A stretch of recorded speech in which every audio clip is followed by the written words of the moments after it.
313watkins.com. Streaming on Roku.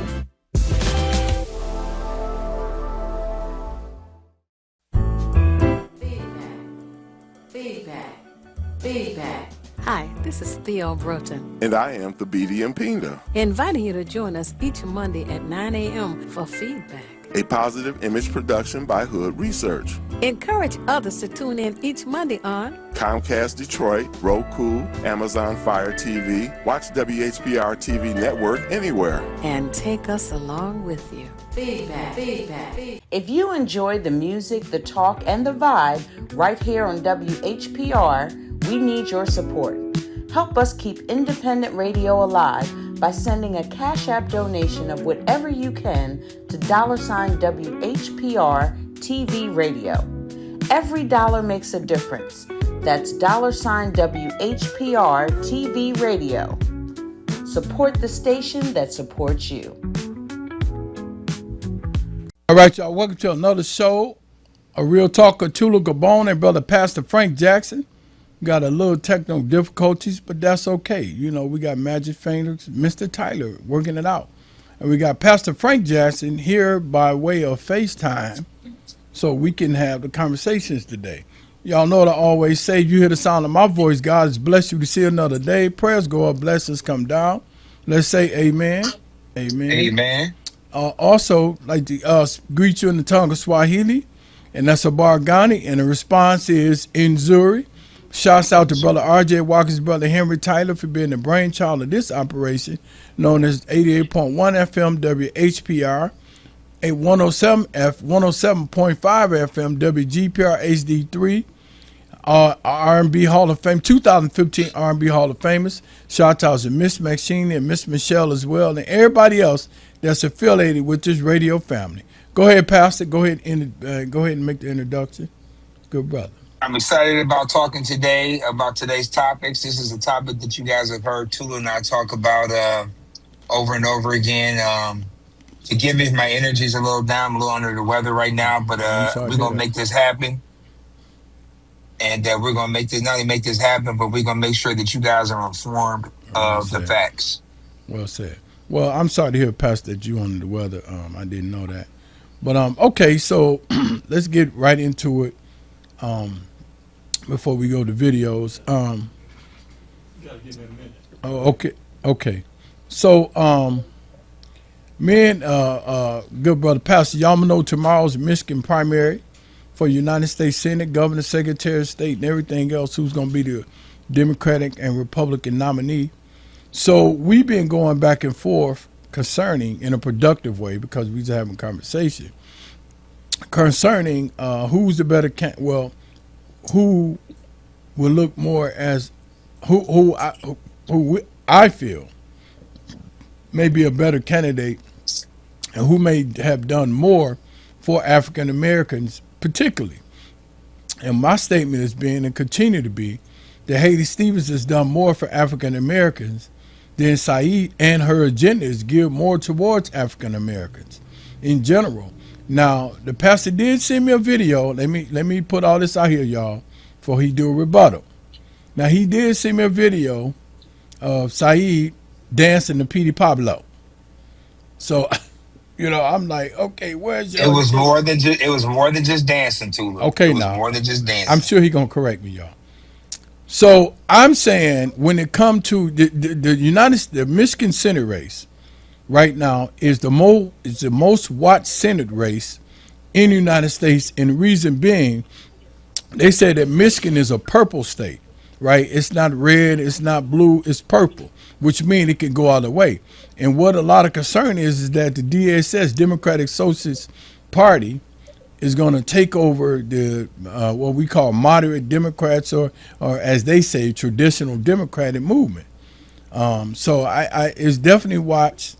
And so I'm saying unequivocally that I think that Haley Stevens' ideas is geared more towards African Americans, and Saeed haven't really did nothing for us as a group of people that give me an interest to say, okay, I know he'll fight for us.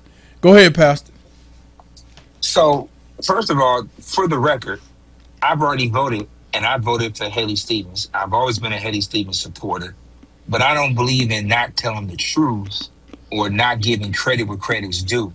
You say Saeed hasn't done anything for Black people. When he was medical director of Detroit Medical Clinic, he bought a bunch of kids, like over 10,000 kids, glasses. And most of those kids he bought glasses for, majority of them were Black kids. And almost all of them were. Okay. When you talk about his record and what he said he supports and what he said he doesn't support, he supports the same thing that Haley Stevens supports. And what is that? My position and my reasoning for voting for Haley Stevens is because of her proven track record. However, I believe that both candidates will do a good job. I believe that Saeed is going, if he wins, he is not going to vote against our self-interest. And I believe it's our job as people who are concerned and people who vote is to, no matter who wins, to make sure that they put our agenda in the forefront of their mind and make sure they vote and put bills forward that will represent us. And so I think no matter who wins, we need to do that. But I can tell you one thing. We ought to be concerned about the Republican candidate and who's going to win. Because we have a candidate that looks like us, but doesn't vote like us, does not have our same concerns. And my concern is that not all skin folk are kinfolk. Facts. And if John James wins that nomination, you better believe he's voting against the Civil Rights Act. He's voting against the Voters' Rights Act. He's voting against all of them. He already has shown us in his congressional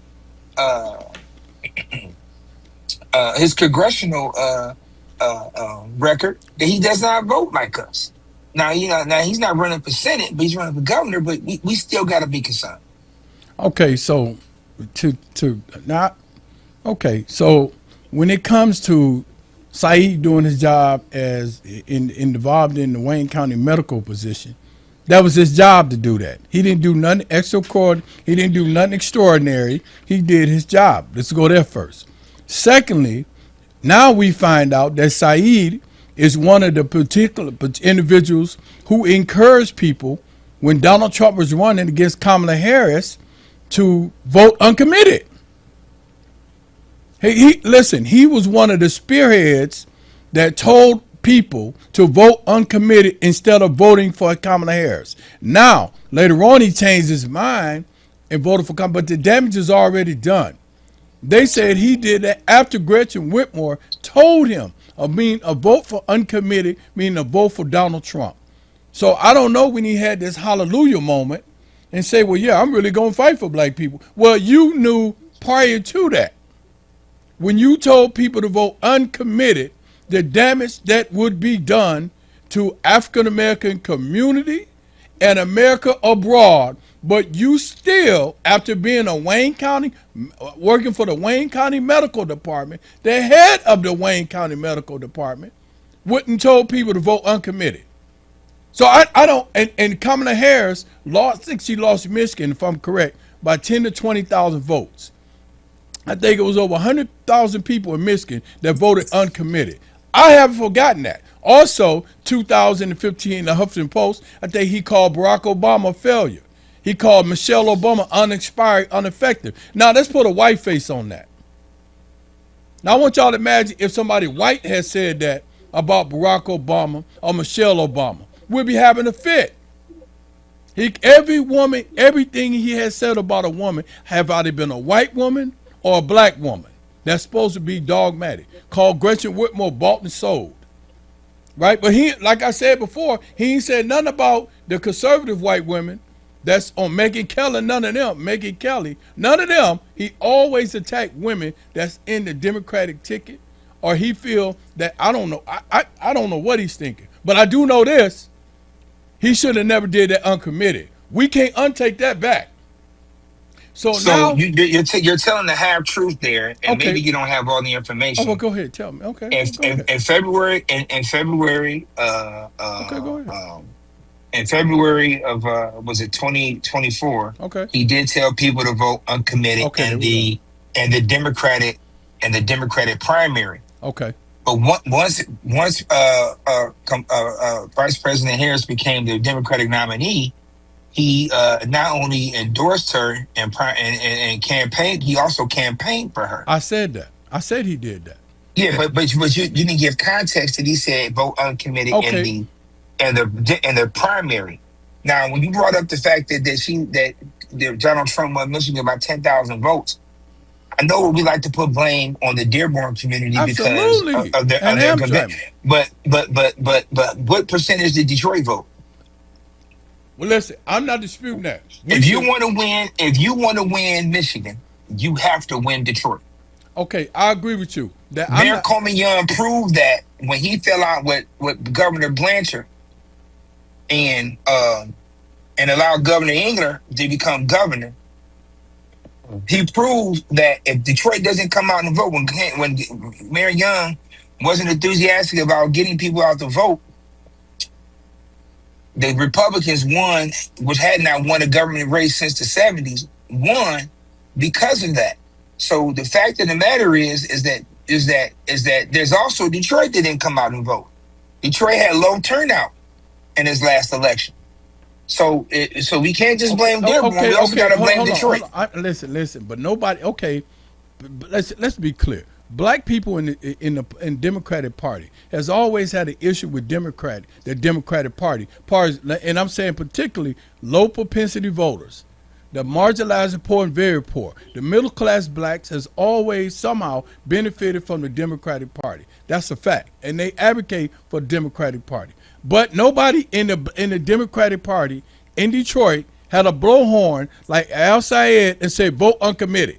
So I understand that argument. What you're saying, I get it. That's not. But there are other people that said that as well. okay, but it wasn't effective like it was with him. With him, I'm not. Listen. How are you saying that it was effective? I know, but Pastor, it was over 20 to 30,000 people in the Arab and Hamtramck community. I talk to them still to this day that did not vote for Kamala Harris because they was instructed by the leaders in their community to not vote for her, and they voted uncommitted. Now, it could have been for a reason she a black woman, because some of them are male chauvinists, call a spade a spade. They don't like women being in seats of power, or because she was black, right? But there's no way possible he gonna convince me that Donald Trump was a better choice than Kamala Harris to vote uncommitted. At no level, let me just say this, good brother. At no level, just based on the morality clause of humanity, should he had said that. Donald Trump said he can grab women by their private parts and be elected. He filed bankruptcy 6 times. He paid a porn. So I can go on the reasons why Al Sayed shouldn't have never came no words out of his mouth to vote uncommitted. Just on that alone. Go ahead. So the Democratic primary the primary election did not affect Donald Trump or it affected the Democratic Party because it decided who the Democratic nominee would be. So the primary did not affect that. Correct. Now, but Andy Levin, who has a bigger name than A.L. Saadi, endorsed and campaigned for Listen to Michigan, vote uncommitted. Also, Layla El-Bed, who also has a bigger name than El Sadi, also endorsed and campaigned for Listen to Michigan uncommitted movement. Okay. And these are other people that did it. I'm not saying that it did not have an effect on the actual election, because I believe it did, and I don't disagree with him. I disagree with him. My whole position is that you keep saying you keep positioning that he doesn't care about black people, that he doesn't have an agenda for black people, and all I'm saying is that's not true. Okay. And as one thing, you and I both voted for Haley Stevens. We both supported her. We both love her. We love her agenda. But it does not necessarily mean that he's a bad guy. Okay, listen. So let me put this disclaimer, and I'm not saying this because I look at Haley Stevens as a better candidate, but let's as they say, let's show receipts. Haley Stevens did not vote for one. Let's go here. She did not vote. She did not tell people to vote uncommitted. Let's go there first. She has something called the IDEA Act that's geared towards African Americans that's geared for African American entrepreneurs that cannot get traditional loans. Right? She spoke about the Civil Rights Act. She spoke about the Voting Rights Act. She's in friends of Clyburn who endorsed her. She's been endorsed by members of the NAACP. Wendy Anthony. She's been endorsed by the Black Caucus. What Saeed did, let me tell you what he did. He imported some black people from out of town, Corey Bush, and a few, I think, Iona Presley, and a few more blacks to come support him because they identify with the so-called progressive movement and the democratic socialist movement. He couldn't get blacks in Michigan like that. We talking about prominent. We ain't talking about a few scattered here and there. Then he brought Barney Sanders over here and AOC. Like they're gonna really move the needle with black people in Detroit. They're not. Barney Sanders lost every time he ran. Period. So I'm just looking at this and I'm saying, okay, so now you important people to bootstrap your support with the black community, which is not gonna happen. It's just not gonna. But and Pastor, tell me, you keep saying that he done it. What have he done? What is his agenda for black people? I mean that we know tangibly for black people. So one of his big issues for black people is a health and the public health infrastructure and addressing infant mortality and environmental justice conditions. Conditions and conditions. When he was the public health director for the city and for the county, he lowered those numbers dramatically because he rebuilt that infrastructure. Also, he supports racial inequality as a public health issue. He's explicitly described as systematic racism, police brutality, mass incarceration, the over-policing as a public health concern. He has advocated for shifting more public resources towards schools, healthcare, housing, social services, rather than relying on primary policing.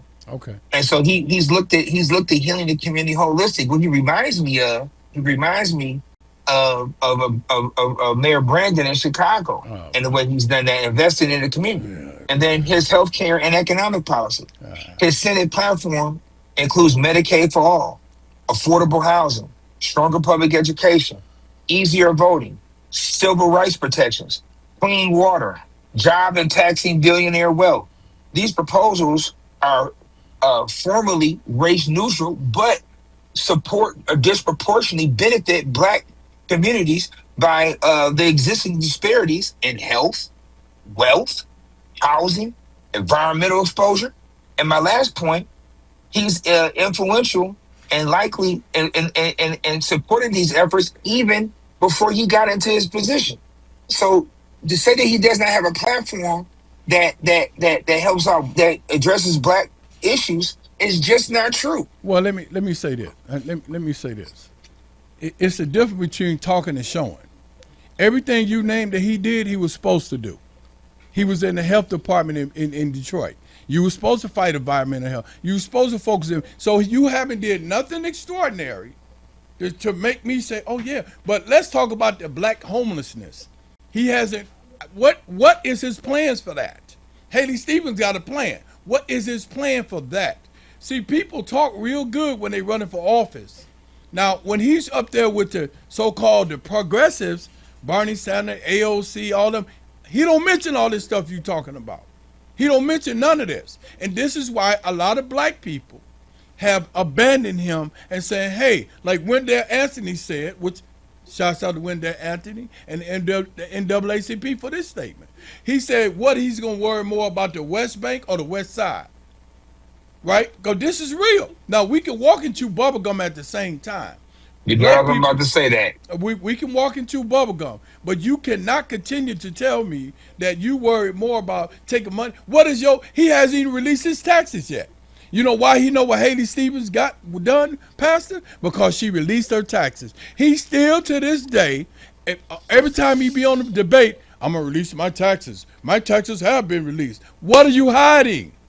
What are you hiding? If you want to take money out of politics, then stop taking money yourself.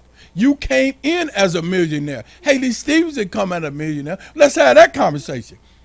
All the people. Well, is being a million. First of all, he did release both his 2025 and his both his wife's federal tax returns. He's not a millionaire. He made $130,000 in wages. He made $262,000 in capital gains and to another $292,000 in other income, which is campaign, Okay. including earnings from his podcast, his business, and his wife's medical practice. He's a doctor. He's going to make a lot of money. He's not a millionaire, though. He didn't make $1 million. But hold on, hold on. However, it's an important distinction. A tax return is not required as the same as required by the Center for Personal Financial Disclosure. Now that he has not done yet. Okay. And the legal deadline for him to do that is August 13th, which I'm pretty sure Right. if Right. he After the if he primary. wins, he'll do that. Now, After the so the primary. fairest answer is to say he has released his taxes. It's not to say he hasn't. He has not filled out the financial disclosure form yet, but he was not due until August 13th. Well, let me say this. So I just really talked to a guy with Haley Stevens today. Now, if he releases taxes, he must not know it.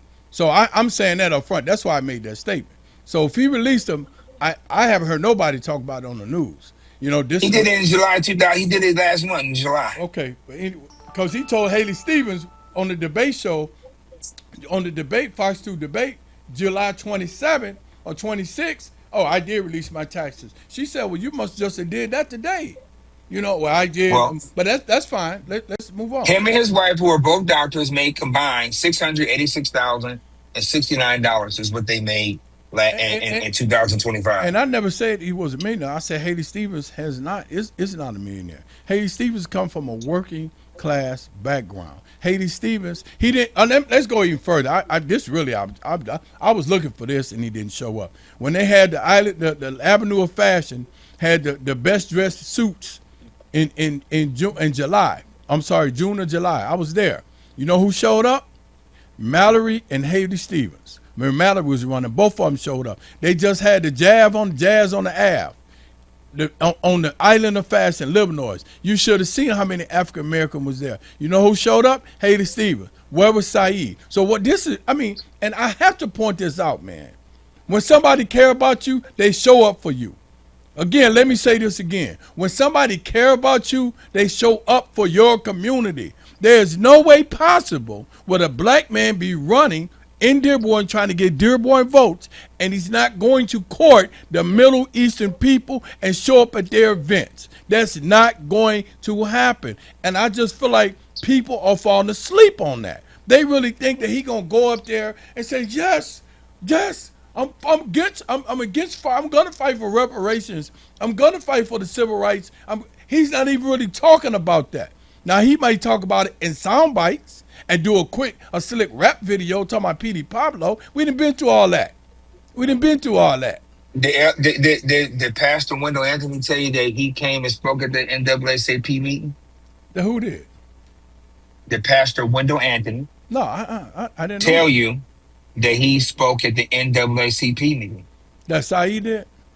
Yeah. Okay, what did that mean? He's all. You said you got to show where our people are. Okay, but that just showing up and doing is two different things. Coming to a jazz festival, people come to listen to jazz, not hear a politician. Well, no, that's where you go where the people are. Well, I'm just saying he did go to people. Right? He's been to more black churches I ain't gonna say than any other candidate had. Listen, Pastor, because he go to the church. Where is the agenda? Why when he on stage with them big crowds? Why isn't he bringing up the stuff? You can't. When you say, what do you mean didn't have an agenda? I just told you what his agenda listen. was. Okay, let me rephrase this. Let me say my words carefully, because y'all right now, Pastor playing lawyer on it. So let me be more specific. I'm playing lawyer, which I respect. I respect that. He keep me together. When it comes to him speaking to that large white crowd or white progressive, which Clyburn pointed out, which I thank you, Senator Congressman Clyburn. He said when you look in the audience, you don't really see people that look like him. They don't. The progressive movement is made up of primarily middle class whites. That's a fact. Now let's go here. Whenever he's speaking to them, he don't do what Haley Stevens does. He don't say, also for my African American community, I have this. He don't do that. He talking about money out of politics. I just sent you two clippings. I sent you two clippings today where he directly addressed African American communities. But he did it on TikTok. He did it on I'm talking about. He did it on Instagram. Okay, no, bro. And social media. Those are also commercials. Those are also commercials that ran. No. Don't do it on Instagram. Do it on Peoplegram. When you talking he did it on commercials. Pastor, listen. You're saying his policies don't serve No, black no. people. Listen. Do black people need a single payer healthcare system so we No, have healthcare for we got all? Do they Obama. need that? A lot of poor people got Obamacare. Do our seniors need lower prescription drug costs? Haley Stevens, Haley Stevens Especially got. since Donald Trump got rid of Medicare D. Okay, thank you, Haley Stevens, for getting instant lower to $35. We appreciate that, Haley She Stevens. was a part of that. She was Okay, in office. He thank you, wasn't. Haley Stevens. Thank you, Haley. Well, he didn't say nothing about it. He said he been campaigning since 2018. Okay, 220. Well, you should have said something about He that. has said something Okay, about it. nah, He okay. he believes in raising the minimum wage. Okay. Strengthening labor unions. Okay, Taxing billionaire wealth. He sound Building like more affordable housing. he sound like the reduce black. cost of living. He sound like the Black Panthers from the 60s. They said the same exact platform, and as I stated previously, the Black Panthers are the original so-called socialists. They was raising those issues then. And if you look at the Flower Child people back in the 60s, they was raising some of the same issues. So what he coming with is old news to a new people, meaning people of age. And let's go even further. Haley You act as if those issues don't exist anymore because they were brought up in the 60s. But We're no. still fighting for those issues. Well, you know what? And that's the problem, Pastor. You know what the problem is? We shouldn't be. Because had we had because we shouldn't be fighting for it means we give up the fight? No, I didn't say that. But if we still talking You about make it sound like him bringing up these issues, though, is old. It's like they're not pertinent to what's going on with our people. I'm not saying that, but they're pertinent to our people to a limit. Listen, I'm worried about feeding the homeless people. I'm worried about the 37. I think Detroit got a 37% poverty rate. What is your answer to that, Al Sayed? Well, because he wants your to raise community, wages, strengthen labor unions. Well, black people are not in the labor unions. The strongest labor union. Tula. Hold on. Let me finish my statement. That is not Tula. Now he's not true. Okay, You're in Detroit, and you saying black people not member of labor union? Do you know where you are? Can I finish my statement? You didn't let me. Please do, because that is so wrong. Okay, let me finish the second part of it. Black people aren't in the labor unions primarily when it comes to the construction industry, but when it comes to the car industry, the industry where you are, they are in the labor unit. But when it comes to this is talking to Motor City, right? I just passed it. Did you hear what I just said? I said they are primarily in the car industry, labor unions, and where you are, the job you have. I'm talking about in the construction industry. I have talked to black men who cannot get apprenticeship because they won't allow them to. They give a job to the Latinos who they sit and give subcontract to. They're not giving jobs to black men in those particular labor unions. That's a fact. I'm not saying nothing that's wrong about that. So when he come talking about the labor union to me, okay, well, let's start with the construction industry where they can start letting black men work on. Why don't you get them to give black men apprenticeships to get into these labor unions? Because they don't. That deals with the construction industry. They do not. And if you think I'm lying, look downtown Detroit and see what you see. That's all you got to do, ride around. Tula, what's the largest labor union in the state of Michigan? That I don't know. It's called the Public Workers Union. ASME is the largest labor union in the state. And who makes up the majority of ASME membership in the state of Michigan? I don't even know what this is about. Construction labor unions make such a small percentage of the labor union that while I agree with you, they need to hire more minorities. That's a small percent. UAW is bigger than the skilled trades labor union in Michigan. Your two largest labor unions are ASME, CWA, UAW. And there's another one I'm missing out on, but I think it's a public service worker union. The one that represents the federal government. But listen, those are your largest labor unions. Okay, and the majority of your members in Michigan, like I'm gonna say the majority, about more than 40% of your union membership in Michigan is black. Okay, let's go here. The construction industry is a big financial industry in the city of Detroit. Facts. You keep saying it makes up a small percentage you gave. That's fine. We still want that pot. But you talking about raising? You talking about? I understand it. But you talking about raising wages for black people to lift them out of poverty. Well, why would you fight for 5% when you should fight? When you're fighting for 40% and to get to 40%? All of it matters. When you got people, And I'm not saying you don't fight for it. What I'm so saying is, but if you focus on the largest labor union, which is no, ASME I and disagree. CWA, We can. you're going to impact more wages than you are if you go for the Okay, skilled so trades. now we can't walk and chew bubble gum. We can walk I and didn't chew say you bubble gum. can't walk and chew Okay, so bubble we gum. can I do. said is that you got. I said you said what is he doing to raise black people out of poverty? Correct. And I'm telling you that your largest labor union That's one. is ASME That's one. and CWA, Okay, two. and then UAW. Okay, that's And three. a large percentage of those laborers in those unions are African American. Okay. So when you talk about, hold on, not to mention all your retirees, their pensions are protected by their unions.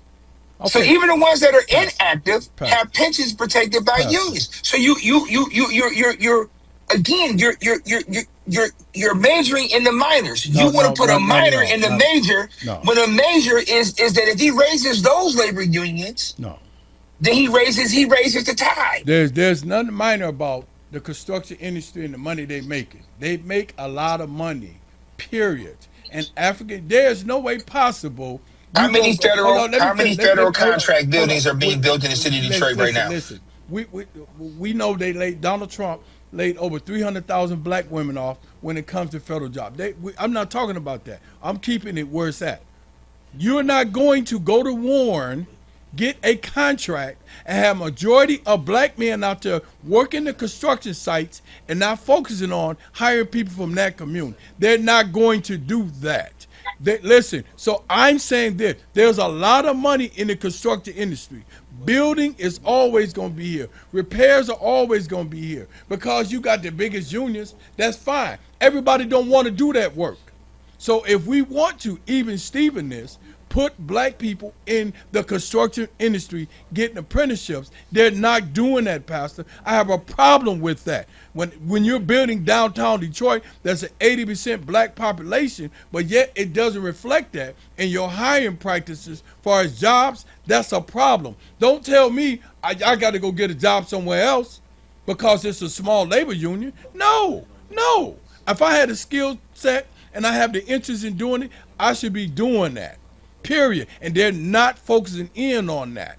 They don't care about that. And not are you going to Dearborn to do that. You ain't going to do that. Now, let's get back to his finances right quick. Then you could respond. That good brother, let me just say this. When it comes, he has an issue with her. They said taking big money out of politics. Okay, well, that ain't going to happen. But anyway, let's look at who funds There's him. there's a bill on the floor right now sponsored by McKinney to take money out of Man, politics. that ain't gonna work. Anyway, that ain't gonna work. But anyway, because he get money too, all of them get money. They just play games with us. All right, we got a caller. Hold on one second, Pastor. Go ahead, caller. Pastor, can you hear?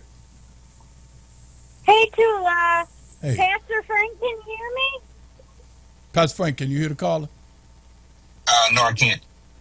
Okay. Okay, well, I just wanted to say great show, guys. I'm unfortunately having some technical difficulties, and I'm not able to listen to it right now, but I just wanted to call and say I'm always supporting you, and I know it's a great show either way. So, all right.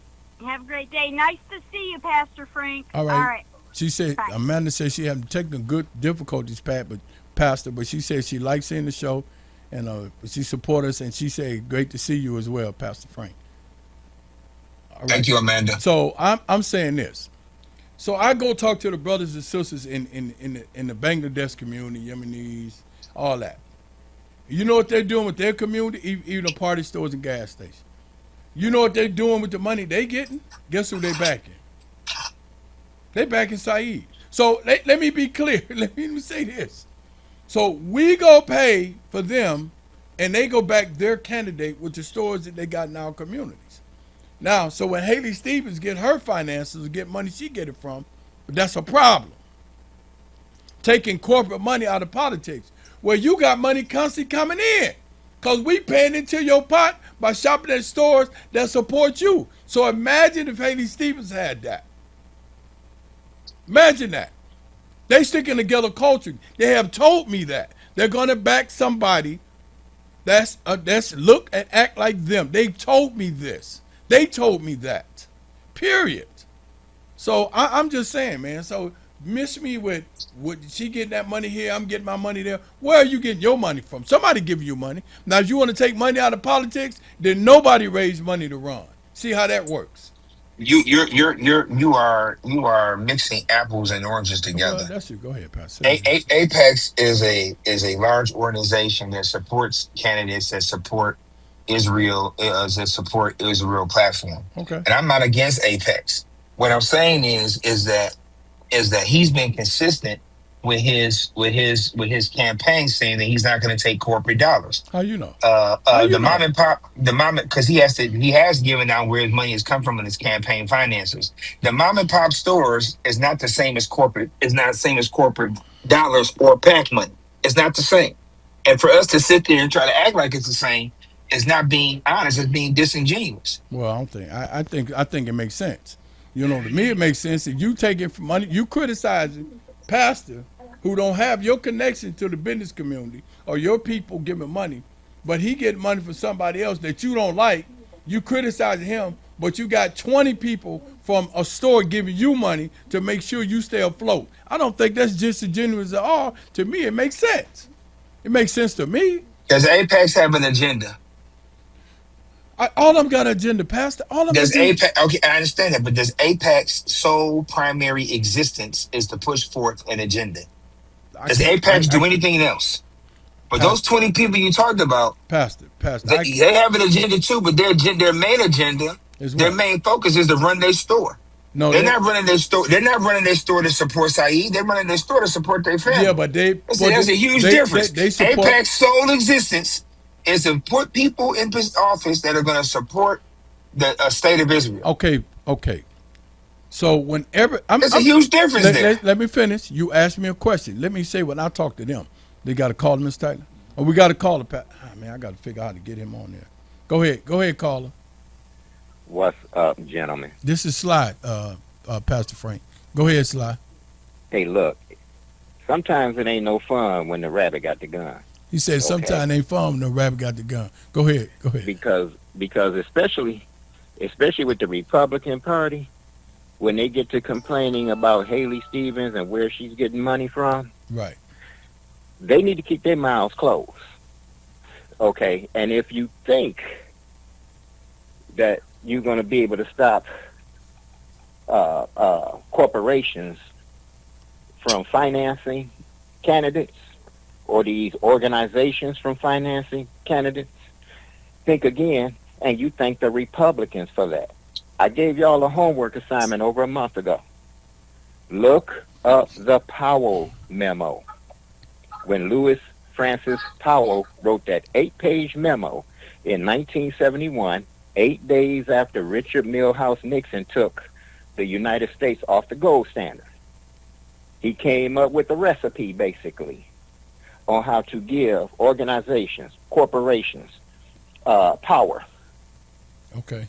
To control, not only to control elections, but to diminish democracy. Okay? Without that Powell memo, you wouldn't have an ALEC. You wouldn't have an APEC. You wouldn't have... Man, I'm telling you, at least a dozen organizations came as a result of that Powell memo. And also in that memo, it talks about how to make it where a Republican can always remain in some type of power. So, Pastor, so he can't hear you, Slide, Pastor. Oh, okay. What's the name of the Power? No, you ain't. No, because I'm listening. You got people. You just called the Power Memo. What is it called, Slide? Powell, Powell. He said Lewis. Let me give you the bio. Lewis, Lewis, Lewis Francis Powell was a corporate attorney. He worked for R.J. Reynolds Tobacco Company.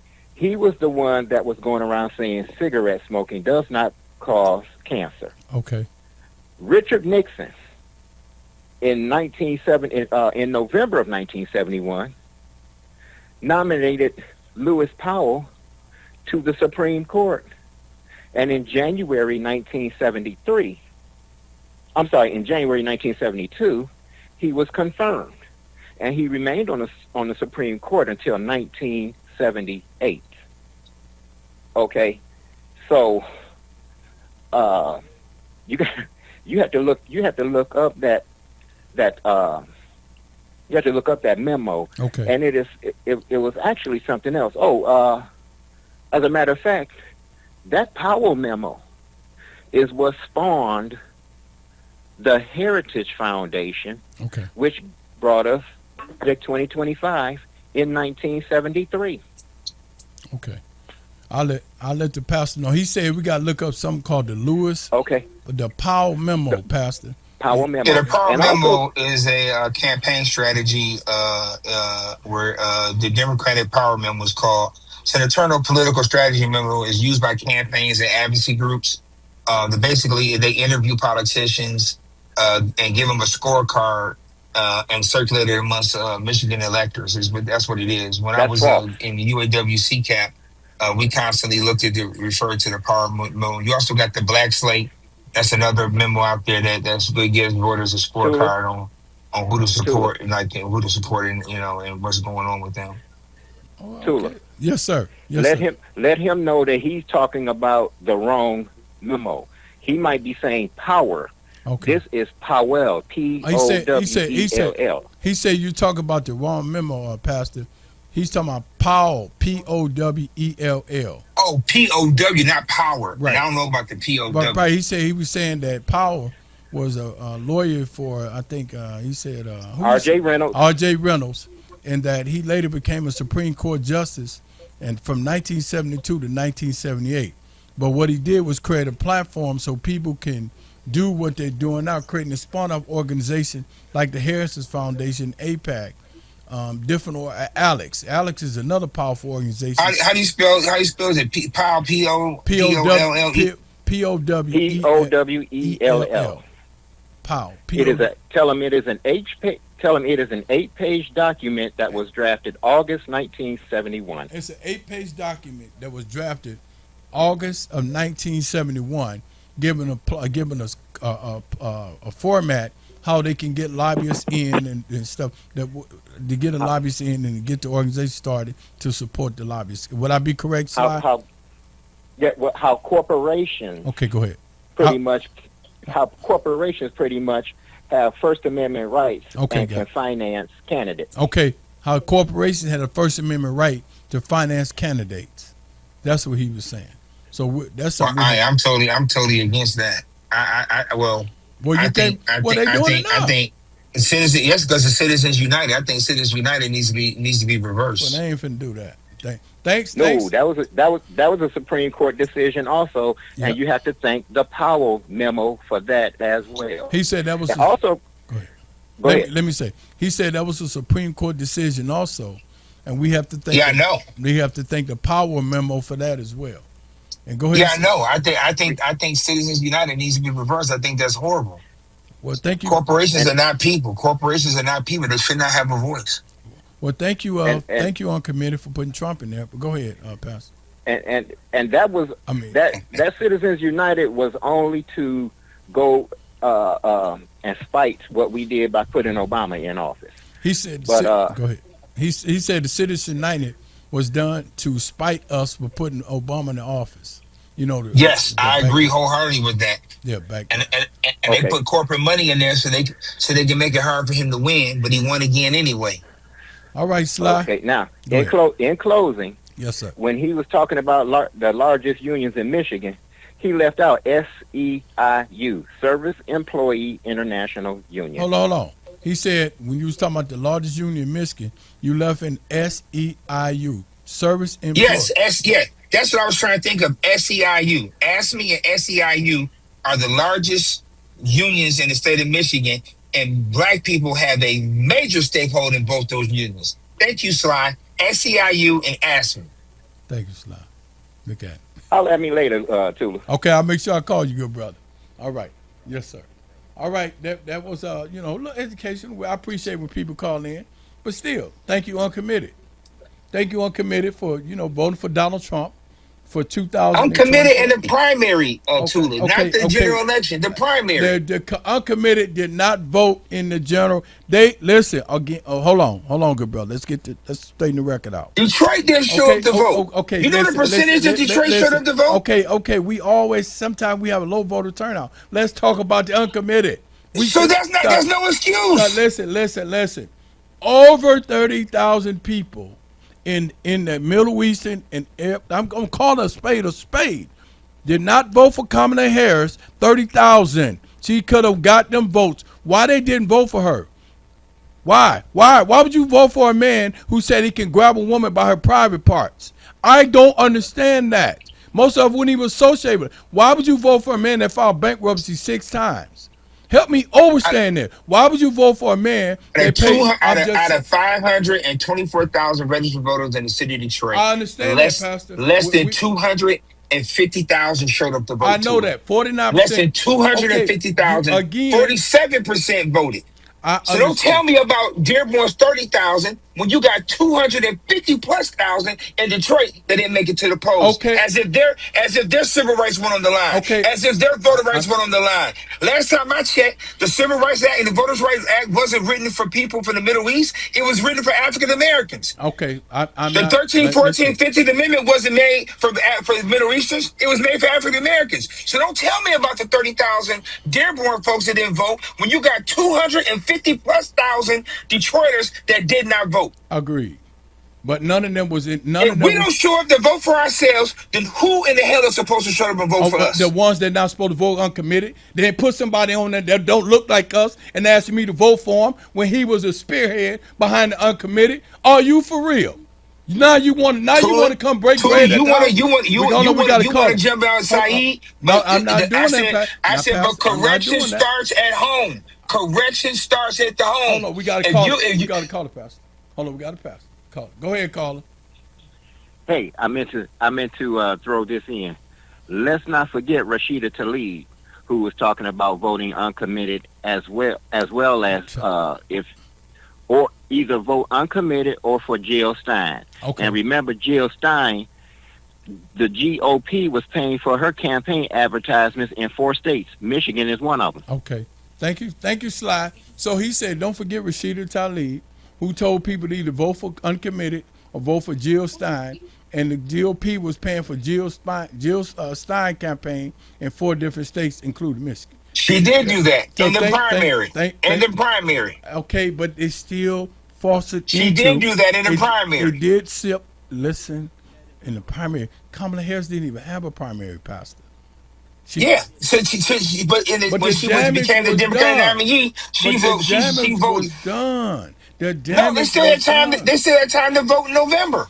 What do you mean the damage was done? Because they done put all these negative things out. But anyway, Pastor, time is almost up, good brother. I enjoyed the conversation.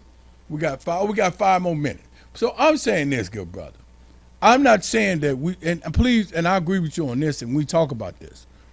I think that we do have a responsibility to vote in the black community, right? But the problem is, Pastor, I think me and you may have discussed this as well, is that we need to have more civic lessons. In fact, you run civic lessons at your church about voting. Me and you talked about that.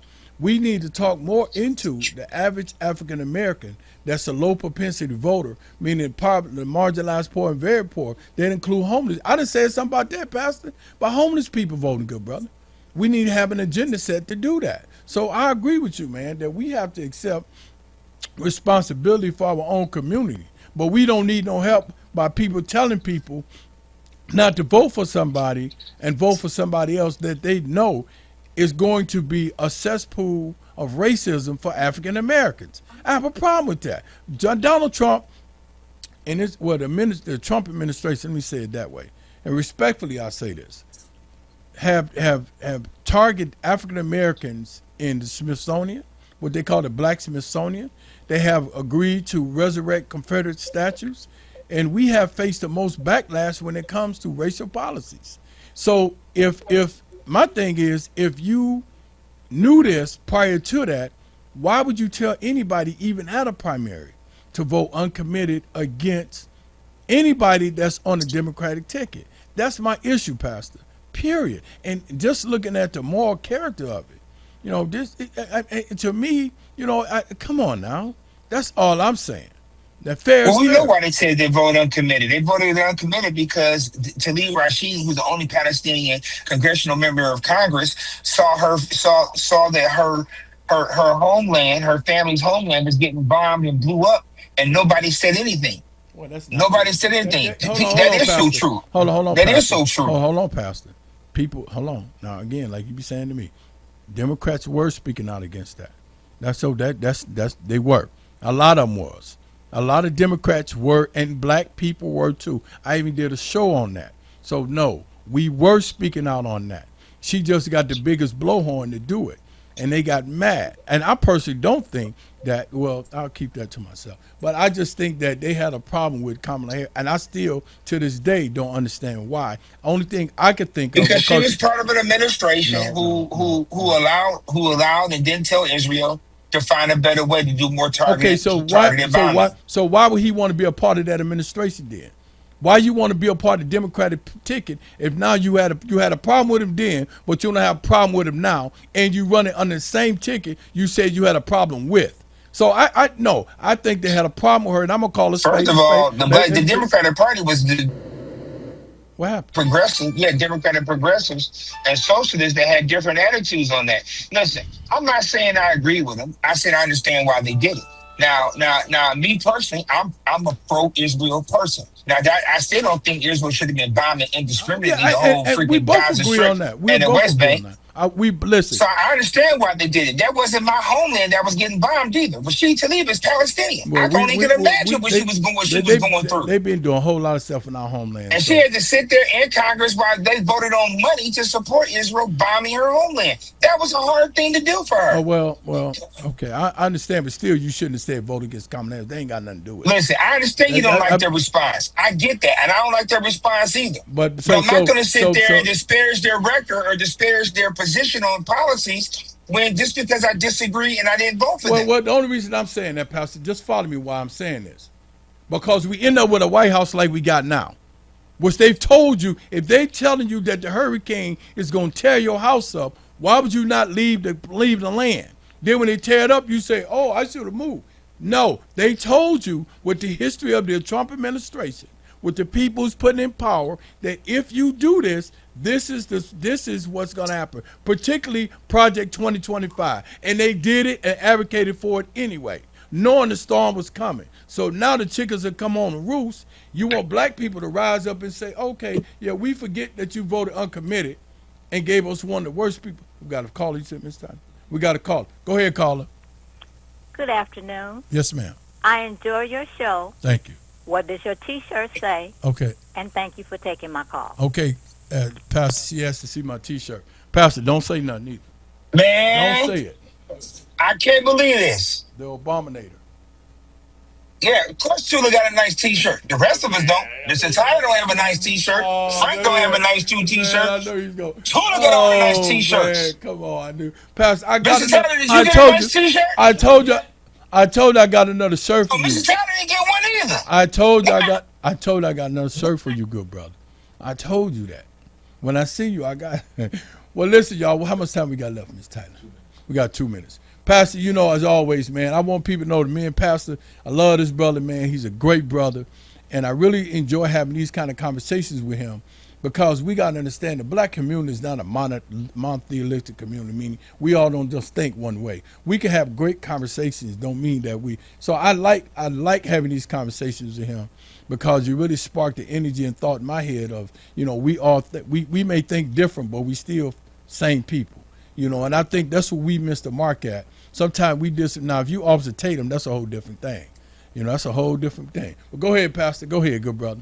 So as we close today, Tula, I just want us to remember elections are not won by opinions or polls. They're won by participation. Correct. Participation. Correct. Detroit just saw 47% of registered voters cast a ballot in the 2024 general election. That means more than half of registered voters did not vote. Correct. That is a problem. We got to show up. Every you. election season, campaigns make promises, and organizations issue endorsements, and commentators give our opinion. But until we get our elected officials and get in their ear and demand demand what we want from them and of them. Our vote does not have to get to the polls, and we need to make sure that we vote. So don't let us decide for you. You Correct. decide for yourself. Correct. Your voice matters. Your vote matters. And stay and inform people. Show up. Democracy is strong when everyone participates. United Christian Church, August 22nd, is having balance and barbecue in our parking lot. Bring your kids, bring your family as we talk about the 2024 election. All right. Well, I want to say also, please, when you're looking at the 13th Congressional District, I mentioned it several times. Don't forget, you got McKinney, Sheree Tanadar, and Mary Waters is a write-in candidate. If you feel Mary Waters has earned your vote, write her name in the box. Mary, MaryWaters, Waters.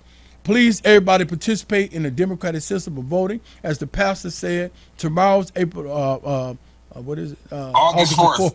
Pastor. August the 4th, we have to show up and show out. Because like the pastor said, the responsibility falls in our lap, period. And I agree with that. All right, y'all. Y'all know what we always say. Listen what people say. Watch what they do. What they do is who they are. Your health is your wealth. Your health is your wealth. Adopt a senior citizen. Love you, Uncle Billy. Love you, Auntie Rosie. Pastor, is there anything you want to say before we end? I already said it, brother. Love, peace, and hair grease. Stay black. Love, peace, and hair grease. Oh, my God. He done came with a new one, y'all. He done came. We both bald-headed. Where we going to get some hair grease from? All right, y'all. Power to the people. Power to the people. Power to the people. Stay warm. Pastor, I'll give you a call, good brother. All right. All right. Thank you. Thank you so much for the show. See y'all Thursday at 5 o'clock. Politics or politics, you decide. Tula Cabona, Brother Justin Barnett. Power to the people. If you enjoyed the music, the talk, and the vibe right here on WHPR, we need your support. Help us keep independent radio alive by sending a Cash App donation of whatever you can to $WHPR TV Radio. Every dollar makes a difference. That's $WHPR TV Radio. Support the station that supports you.